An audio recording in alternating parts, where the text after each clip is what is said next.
Let me Oh, start recording. Okay, now I'm starting.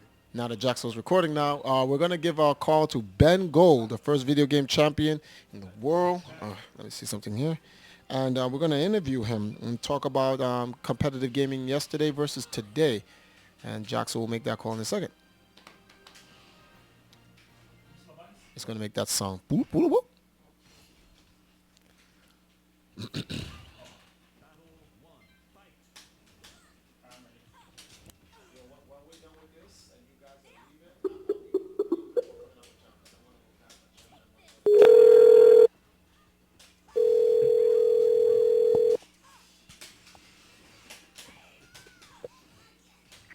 Hello, is this Triforce? Hey, Ben, what's going on? Um, Well, I'm watching your show right now, but I'm going to turn the volume down. How are you doing? we are doing fine. We are doing superb right now. Had some of the latest gamers, well, the high caliber players here, like Sanford and Yipes, Dominion, and the rest of these guys, playing a bunch of fighting games for Game Day 2011. We wanted to call you because you are the model, the template, the alpha, not the omega, but the alpha, the blueprint to competitive gaming. Well, competitive gamers today, because you are the first video game champion of the world, and we wanted to educate the viewers on your experiences back then versus your experiences today. I don't have to tell you about what's going on today with Game Day because you were a part of it earlier playing Millipede at your Dallas arcade and whatnot. And you're too godlike. Oh, actually, we have a video. Before we, ladies and gentlemen, let me introduce you to Ben Gold by a video. A picture speaks 1,000 words. Here we go. Decides to take on a video game, he takes it on seriously. At 16, he has mastered some of the most complex games in the world. He has appeared on That's Incredible, as well as in Life magazine. While most of us play out a video game in minutes, for Ben, it can take hours. The most I've ever played is 37 hours on one game. And, some games you only play for like an hour or 10 minutes sometimes. Some of them only let you play for 5 or 10 minutes. Others will let you play as long as you can go. It depends on what type of game you're playing. Why, Ben can even do a television interview while playing. How do your parents feel about all of this? Well, they just want me to, get a job or something, and I just got one writing for a magazine, so they're pretty happy. Which magazine is it? Joystick. Oh, Ben wrote for Joystick. Ben, along with about a half a dozen other video game masters, are traveling through the Dayton area, challenging others. Okay, This that is weekend, they'll insane. be at Video City near the Dayton Mall. Elder And they're doing all of this to raise money for the fight against cystic fibrosis, as well as, at the same time, they're searching for other players to become a part of the American team in worldwide competition. And so Ben and the others continue to practice at their video craft, playing sometimes 10, 12 hours a day, chalking up not just tens of thousands of points, but hundreds of thousands in just one setting. But the ending is always the same. It's the game that wins. Sorry, Ben. It happens even to the best of us. For News Center 7, I'm Ken Jefferson. Well, that young man's proficient. Okay. If you have a comment, write General Manager, WKEF, Dayton, Ohio, Wow. 45418. Oh, The 10 best video game players in the country were in Dayton today in preparation for the upcoming North American Video Game Challenge coming up in a couple of weeks. The 10 players showed off their skills today at the Video City parlor. that's your girl, Ben? Challenges were held throughout the day as many would-be video champs tested their games against the country's best. All of the money collected will go to cystic fibrosis. Hundreds of the finest players from all over Ohio are expected to travel to Dayton to take part in the video challenge scheduled for the 24th through the 28th. Not only will the contest determine the best state teams, but the top 10 players will be selected for the U.S. national video team. The registration is required. There is no registration fee. So, ladies and gentlemen, Ben Gold, as you saw, his madness in Millipede is ridiculous. So, Ben, okay, being that you've got a taste within the last 5 months of some of the things going on in the video game scene now, kind of give us a go through, like give us the tour. Compare your experience yesterday versus what's going on today. Well, I would say the main thing is that the world that we lived in if I can take you back to 1982, and that was when pretty much we were all kind of wandering the desert. Me, Billy, Steve Sanders, people like Steve Harris, and Steve Harris from EGM? Oh yeah. Oh, okay. We're buddies. We ran in the day. And he was in that video, by the way. You didn't see him watching while I was playing Star Wars? That was a young Steve Harris. Oh, wow. Okay. Absolutely. We ran in the day, and we're still buddies. So, I mean, we don't talk as much, but we still are in contact. And it's the thing is that back then, there was no concept of competitive gaming. As a matter of fact, there was just this idea that we were wasting time. And it's funny because I thought back to, like, my folks were very, very, they were very flexible with me, and they let me pursue my passions. Okay, and so a lot of other parents said, your son is wasting his time. And let me tell you, back then it was radical. I played 3 hours a day after school.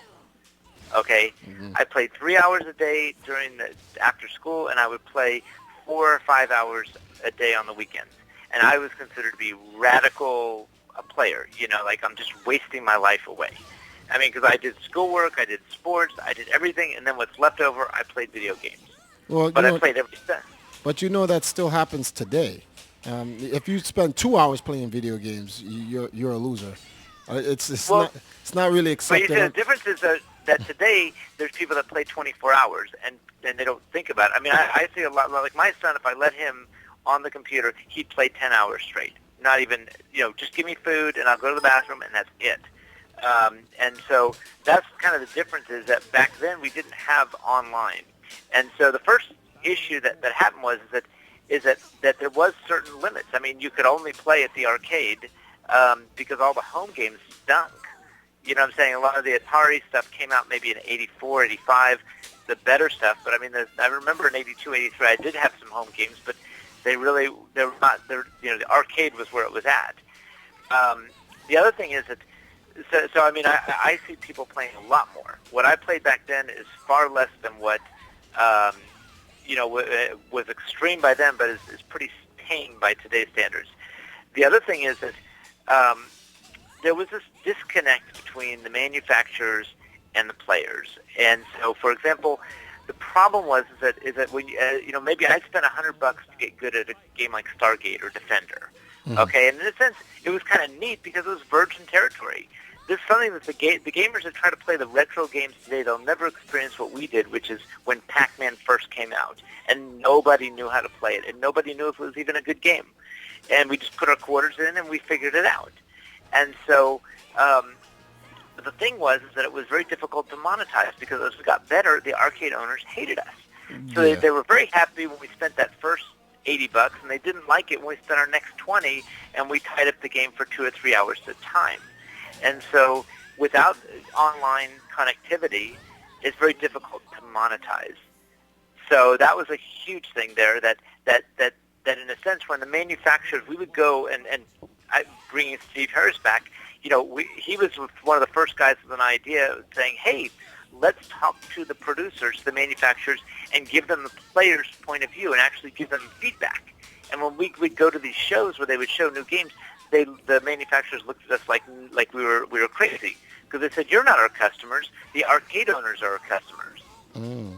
I mean, speaking of the arcade, we have someone on the stream. They asked a question. He says, Mr. Gold, what do you think of the future of arcade gaming in the U.S.? The what? The future of arcade gaming in the U.S. Fascinating. I really see it's surprising a resurgence of it. The thing about I kind of make a difference that there is from a financial point of view, the classic arcade games are maybe 0.1% of the money that's made in video games today. But there's this sentiment.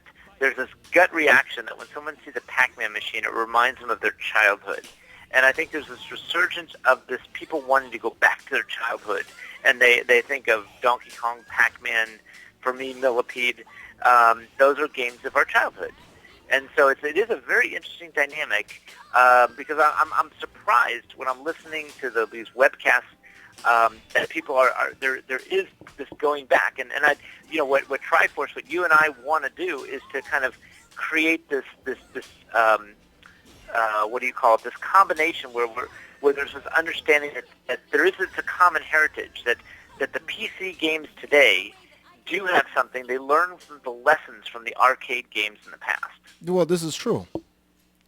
And that's a big thing that really, when I left the video game industry, I left for 20 years, I thought I was a failure. I mean, I thought that, I had won the first competition, we had traveled around the country, of a gazillion stories, did everything we possibly could to monetize it, and yet we never could figure out how to be professionals. The only person in our group that did was Steve Harris. And he figured eventually to get in the publishing business. Yeah, he took a different route. It's the same route. It's the same field of gaming, but he took a different route to monetize it, or become a professional in it and be able to provide a life for himself using it. Absolutely. Okay, and see, the thing is, a lot of being. I consider myself old school, mid school, new school, and the reason why is because I roll with a lot of new school gamers, which is some of the guys that I hang out with them in the Empire, and we're all over the place. And I came really around the ending of the NES era, Super Nintendo, and the Genesis. But I did start playing video games when I was around 4 years old, but not on a professional level. So I was a casual gamer in in '81. When you guys were pros, I was just starting out casually. But I do have ties to the classic era. And when I try to take all my memories between all the eras together, and I look at the situation, and I'm looking at today's time, a lot of the gamers, I'm like, they even troll me about it. They make jokes like, Triforce, you're 1,000 years old. You need to go play your bling, bling, bling games, and you can't mess with today's games and stuff like that. And it's funny because, I laugh about it because, from what I know, like, a lot of old school people, they don't think they can play today's games, but it's not true. In fact, like Sanford and Dominion was on just earlier today. Those guys, Sanford and Dominion, these guys are old school players. Don't be fooled by their age. These guys have played the old school games just in the arcade, just like you guys have. Now, they didn't go as far as true classics. They were like post classic, 86 and up. But they weren't there in like 81 and whatnot. But they have played the Strider, the RoboCop, the Total Carnage, the Heavy Barrel, and so forth. So they played the 86 games, which is the post classic era. So they know something or two about the old school game, and they will tell you today's games are garbage. They're too easy. They're too Really? easy. Yes, today's game, Ben, you could be a competitor in Marvel vs. Capcom 3. Hold up a second. Yo, Dominion, tell this man that. Bengo, you Yes? can be also a competitor, a top player in Marvel vs. Capcom 3. And that's from Dominion. Well, the thing is, but you got to remember something, and this is huge because there's some gamers that want to kind of. I look at there's two models of this. One is the Brett Favre and the model, and the other is the Roger Staubach model. There's the when I say Brett Favre models, you got Brett Favre kind of kept playing and playing and playing football into his 40s, and sure enough, as long as he gets his jersey out in the field, people are going to tackle him and beat the crap out of him. Mm-hmm. But Roger Staubach, I'm from Dallas, so I have this bias. It's a curse. It's a genetic curse that I have that I'm a Cowboys fan. And anyway, so, he was one of my childhood idols. And guess what? When he retired, he no longer, people couldn't touch him. You can't tackle Roger Staubach anymore. And so for me, the only game that I semi-play on a competitive level is Millipede, and I do that on purpose because, I mean, the 16-year-old Ben Gold probably could go up pretty good against a lot of you guys with the Capcom and Marvel. I'm sure I would have loved it. I'm sure I would have been really good at it. But then again, it was a lot more competitive. There's many more people playing this stuff. Mm-hmm. I mean, back in the day, the problem was finding. I could not find iron to how do you say, iron to hit iron or to sharpen Yeah, iron. well, I had to fly all the way to Ottumwa to find 20 nuts like me, and that was a lot. I mean, there are only maybe 30 or 40 people back in the day that were on that level of seriousness, and today there's tens of thousands. No, and no, no, so, no, whoa. Don't be confused. There are still only 10 and 20 people. They're just 10,000 noobs. The games are so easy, it makes them appear like they're the 20 guys. Triforce putting all you stream monsters on blast. That's the reality of it.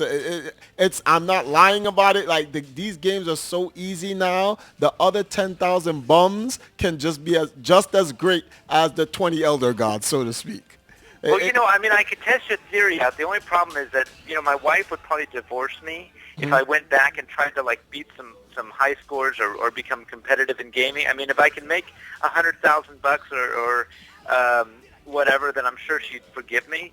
But that's the other thing is that I have, 3 kids and a family, and so it's been, there's a part of me that says, yes, I'd love to relive my glory days and go back and win tournaments and do all that stuff. And then there's a part of me that says it was a wonderful, wonderful experience, and I'm enjoying being kind of promoting the heritage and culture of it, but I don't know if I would really, want to get back into becoming a competitive gamer again. Actually, you shouldn't. You have ascended to the heavens, and you would be committing blasphemy against yourself to walk the plains of mankind once again. You should not do those things. Leave that up to the Knights of Arcadia. We can take care of that. Well, and that's the thing is that I always find that you lose a lot. I mean, like, if you kind of lose some of the, not the mystique, but it's like the only game, like I said, I'll play a little bit of Millipede, but, Donald Hayes still smokes me. He's definitely one of the best player in that, but I'm probably in the top 3 or 4 in that style of game. Mm-hmm. But there were a lot of guys back in the early 80s that were very good, and they just don't play anymore. You know what I'm saying? So it is an interesting question because you always say who's the best player, and that's such an impossible question to answer. No, there's no such thing. There's no. Yeah, such there is thing. no such thing because you're the best for a moment. You win a competition, you win a tournament, you get a high score. You're the world record holder for a day, a week, a month, a year. But there's always going to be someone that's going to beat it. Eventually. Or someone. Eventually. Which is the natural process of evolution. The minute we find someone who cannot be defeated, evolution has stopped. Hold on for a second. Lance, don't power the system down. You power the system down. All right. So, well, anyway, Ben, I don't mean to cut your time short, but we only have about less than 20 minutes left, and we want to make a phone call to another legend and a couple other people that we want to try to get some donations from.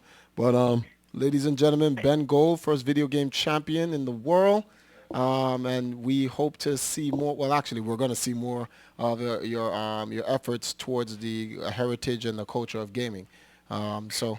Hey, and I just wanted to say that I've been watching you on this Game Day show, and I think you've done a fantastic job. And go ahead and get the other guys on because we want to get some money to the Video Game Hall of Fame. So great to be on your show, and I'll talk to you later, Triforce, okay? All right, thanks, Ben. All right. Okay, bye-bye. Bye-bye. Scott Pilgrim has his own game? What? What? Yeah. What? Yeah. What? Yeah. What? Yeah. Okay. Before I want to call this